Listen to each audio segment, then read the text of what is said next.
Well, that one is an interesting example because my involvement with it was sort of had started 11 years before it actually got made. When I was an agent at William Morris, another director, Mark Forster, had that script, who I worked with on Monsters Ball, and he wanted to make that picture, and he had a couple of movie stars interested in doing that film, and they ended up, the other agents, not me, at different agencies, ended up selling the film to Universal, where it just basically languished over a 10-year period, and they developed it and redeveloped it and redeveloped it, and it's, you know, when we finally got to make that film, there was something like 10 different versions of the script, and none of them were very good. And the one that we actually ended up shooting was the one that Mark had wanted to do right at the very beginning with the two original writers. So, you know, the pitfalls of the studio system making independent films is a whole other subject, which is much longer. But I'd known about that movie for quite some time, and I knew the producer, Robbie Brenner. Socially, I would run into her in town and say, hey, what's going on with the movie? And it always seemed like it was going to happen, but it wasn't, it never did. And I won't mention all the different directors and actors that were involved over the years, but it never happened. And then later on, when I was back to producing my own movies again, I was making a picture called The Paperboy with Matthew McConaughey and Nicole Kidman and David Oyelowo.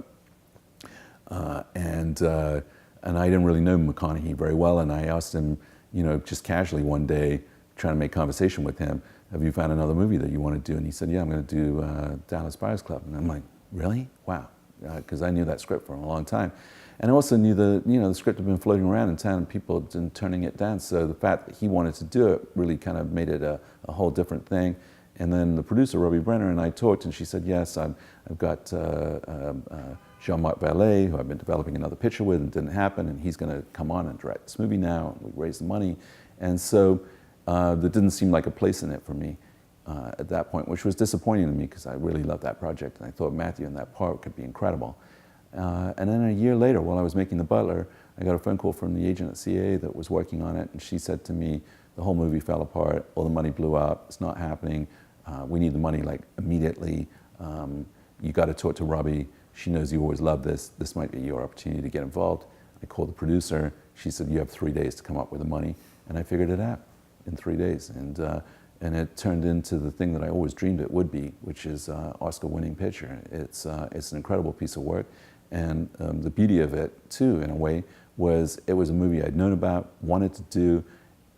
They had pages and pages of people in town that said no. So many people come up to me now and go, God, you know, I had that script at one point. I'm like, yeah, well, then why didn't you do it? You know, and but I got to make it with a company called Voltage, which was a young French kid that was running that, Nicolas Chaudier, who I literally met when he was 20 years old in Cannes. That's a whole other long story, but you know, it was a full circle of relationships, and that's another key aspect of what we do. It's about relationships and maintaining those relationships. I spent my life and career as a producer and as an agent doing favors with people, always hoping that later on those favors would end up being repaid. And that one was, I did a big favor for Nicholas when he was a kid, and it got repaid in a big way when he financed this movie and it became a big hit. So that's another aspect of what we do is trying to make sure that you keep relationships with all the people that you're working with, because you're going to need them and they're going to need you at some point.